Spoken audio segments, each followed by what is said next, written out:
Long ways from D.C., he found himself thinking. And it's not all bad. For a change of pace, anyway. For a break from all the murders. During the drive up from D.C., Sampson had tried to convince himself that this excursion to the Jersey Shore was all about Ellis Cooper and the other murders, but that wasn't the whole truth. Coop was definitely a big part of it, but this was also about Billy Houston. He thought about her all the time. What was it about that wisp of a woman? Actually, he knew at least part of the answer. From the moment he'd met her, he was completely comfortable. She was the female friend he'd been hoping to meet for a long time. It was hard to describe the feeling, but he knew he'd never had it before. He felt that he could tell Billy things about himself that he'd held inside for a long time. He trusted her already. When he was with her, he could come outside of himself, leave the castle he had constructed to guard the person he really was from being hurt. On the other hand, John Sampson had never had a successful long-term relationship with any woman. Never been married, not even seriously tempted. So he wasn't going to delude himself or get too soppy and sentimental about Billy either. He had good reasons to be here in Jersey. A few more questions had to be asked about her husband's time in Vietnam. He and Alex had learned things from Owen Handler that needed filling in. He was going to solve this murder case. Somehow, some way. Well, hell, that cynical little introspection had sure dampened his spirits and any burgeoning romance in his soul. Then he happened to see her up ahead on East Avenue. Yep, it was her.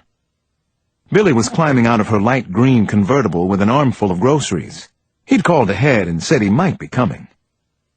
Now, who had she been shopping for? Did she expect him to stay for dinner? Oh, brother, he needed to calm himself down. Slow down. You're on the job, that's all. This is just police business. Then Billy saw his car and waved her free arm, and he found himself leaning out of the window of the Cougar, calling up the street. "Hey there, little one." Hey there, little one? What the hell had happened to smooth and cool and detached John Sampson? What was happening to him? And why did he feel good about it? Chapter 75. Billy understood that she and John Sampson needed to talk about her husband and his murder. That was why he'd come back. Probably the only reason. She made a pitcher of sweetened iced tea, and they went out to the oceanside porch. Might as well be comfortable.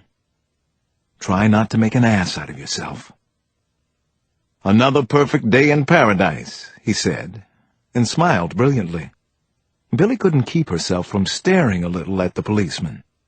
He was strong and good-looking, and his smile was dazzling whenever it came. She had the sense that he didn't smile enough and wondered why that was. What had happened to him growing up in Washington, and then living and working there? She wanted to know everything about him, and that natural curiosity was something that had been missing since Lawrence died. "Don't make this into something it isn't," she reminded herself.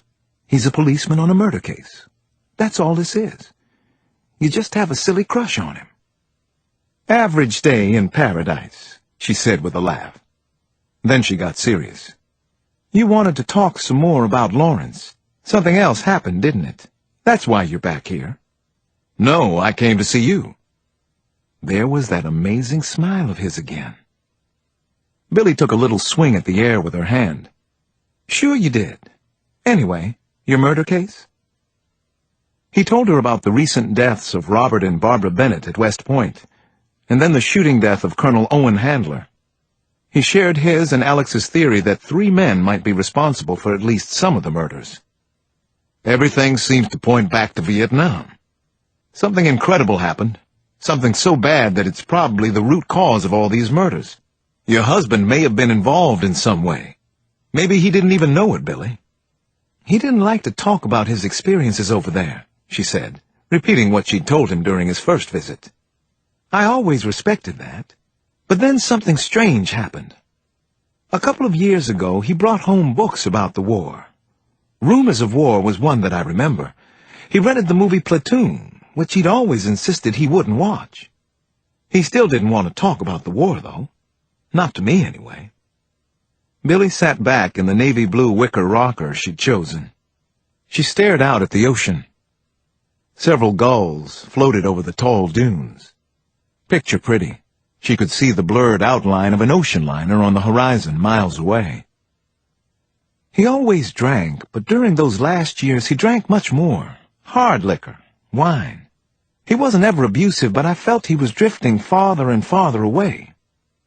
One night, around dusk, he took off down the beach with his fishing pole and a pail for anything he might catch. It was early September and the bluefish were running. He could have caught them with his pail. I waited for him to come back, but he didn't. Finally, I went out looking for him. Most of these houses on the beach empty out after Labor Day. That's the way it is here. I walked south a mile or so. I was getting a little scared.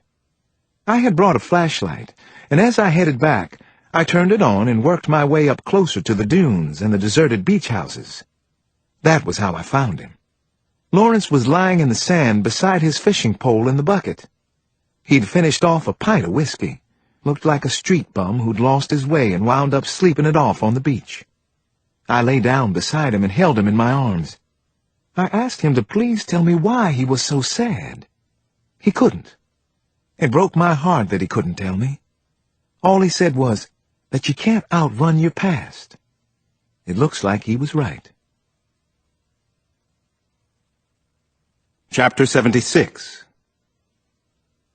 They talked about Vietnam and her husband's army experiences after the war, until Samson was starting to get a headache. Billy never complained. About 4 in the afternoon, they took a break and watched the high tide coming in. It amazed Samson that the long stretch of beach could be so empty on such a sunny and blue-skied day. "Did you bring a suit?" she asked, and smiled. "Actually, I did throw a suit in the car," Samson said, returning her smile. "Want to take a swim?" "Yeah, be nice." They slipped into their suits and met back on the front porch. She had on a black one-piece. He figured she must do a lot of swimming, or maybe worked out. She was little, but she didn't look like a young girl. She was probably in her early 40s. "I know I look okay," Billy said, and twirled around. "So do you. Now let's hit the water before you chicken out on me." "Chicken out? You know I'm a homicide detective?" "Mm-hmm. Water's 67 today, tough guy." "What? Is that cold?" "You'll soon find out." They walked to the top of the dune in front of the house. Then they broke into a full-out run. Samson was laughing, mostly at himself, because he didn't do this kind of thing. They high-stepped their way through the low surf like kids on vacation, ignoring that the water was in the 60s, cold as hell, absolutely freezing. "You can swim?" Billy asked as a huge swell moved toward them. She thought she saw him nod. "John?" she asked again. "I can swim. Can you?" Then they both dove under the wave as it crested high above their heads. A ways out past the first wave, they resurfaced. She started to stroke her way out to a point past the breakers. Samson followed, and he was a good, strong swimmer. That delighted her for some reason. "Sometimes kids from the cities," she said as they bobbed heads together, "they don't learn to swim." "That's true. I have this good friend. When we were growing up in D.C., his grandmother made sure we knew how. She used to take us to the city pool. She said, 'You swim, or you drown.'" Then Samson found himself taking Billy in his arms. She used a forefinger to wipe beads of water off his face. Her touch was gentle. So were her eyes. Something was going on here, and whatever it was, he didn't know if he was ready for it. "What?" Billy asked. "I was just going to say," he said, "that you're surprising in a lot of ways." She closed her eyes for a second, nodded. Then Billy opened her eyes again. "You're still here. Good. I'm glad you came back, even if you came to interrogate me." "The reason I came was to see you. I told you." "Whatever you say, John." Nobody but Alex and Nana called him John. They swam back toward shore and played in the creamy surf for a while. Even though it was late afternoon, they took a walk to the south, passing more large houses that were shut up tight for the coming winter. They fell into a nice rhythm along the way. They had to stop and kiss at each house. "You're getting kind of corny," Billy finally said. "It becomes you. You have a tender side, John Sampson." "Yeah, maybe I do." They ate dinner on the front porch again. Sampson put on the radio. Afterward, they snuggled in the love seat, and he was struck again by how tiny she was. She fit against him, though. "One Night with You" came on the radio. Luther Vandross. Sampson asked her to dance. He couldn't believe it. I just asked Billy to dance on the porch. He tucked her in close. She fit nicely standing up, too.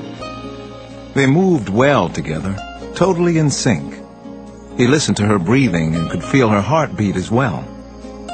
An old Marvin Gaye tune came on the radio, and they danced to that, too. It all seemed dreamlike to him, completely unexpected. Especially when they went upstairs together about 10:30. Neither of them said a word, but Billy took his hand and led him into the bedroom. A three-quarter moon was lighting the whitecaps. A sailboat lazily drifted by out beyond the line of surf. "You okay?" she whispered. "I am much more than okay. Are you, Billy?" "I am, Billy. I think I wanted this to happen from the first time I saw you. You ever done this before?" she asked. There was that sly grin of hers again. She was playing with him, but he liked it. "First time. I've been saving myself for the right woman." "Well, let's see if I'm worth the wait." Sometimes he could be in a hurry, and that would be okay. The way of the world in Washington. But not tonight. He wanted to explore Billy's body, to get to know what pleased her. He touched Billy everywhere, kissed her everywhere. Everything about her seemed right to him. What's happening here? I came to ask this woman about some murders. Murders, not love-making in shimmering moonlight. He could feel her small breasts rising and falling, rising and falling. He was on top of her, supporting his weight on his hands. "You won't hurt me," she whispered. "No, I won't," he said. "I won't. I couldn't hurt you, and I won't let anybody hurt you," he thought. She smiled, rolled over, and then slid up on top of him. "How's that? Is that better for you?" He ran his strong hands up and down her back and over her buttocks. She hummed "One Night with You." They began to move together, slowly at first, then faster and faster still. Billy rose and fell hard on him. She liked it that way. When they finally collapsed with the pleasure of it all, she looked into his eyes. "Not bad for your first time. You'll get better." Later, Sampson lay in the bed with Billy snuggled up against his side. It still made him smile to see how small she was. Small face, small hands, feet, breasts. And then the thought hit him, stunned him. He was at peace for the first time in years. Maybe ever. Chapter 77. I was pumped up to see Nana and the kids when I got home from my trip to Florence Prison that night. It was only 7, and I'd been thinking we might go to the IMAX theater or maybe the ESPN zone, some nice treat for the kids. As I climbed the front steps of the house, I spotted a note stuck in the screen door, flapping in the breeze. Uh-oh. Messages left at the house always made me a little queasy. There'd been too many bad ones left there during the past few years. I recognized Nana's handwriting. "Alex, we've gone to your Aunt Tia's. Be back by 9 or so. Everybody misses you. Do you miss us? Of course you do. In your own way. Nana and the kids." I'd noticed that Nana Mama had been unusually sentimental lately. She said she was feeling better, back to her old self again, but I wondered if that was true. Maybe I should talk to her doctor, but I didn't like interfering in her business. She'd been doing an excellent job of taking care of herself for a long time. I shuffled into the kitchen and grabbed a cold beer from the fridge. I saw a funny drawing of a pregnant stork that Janny had stuck up on the door. Suddenly I felt lonely for everybody.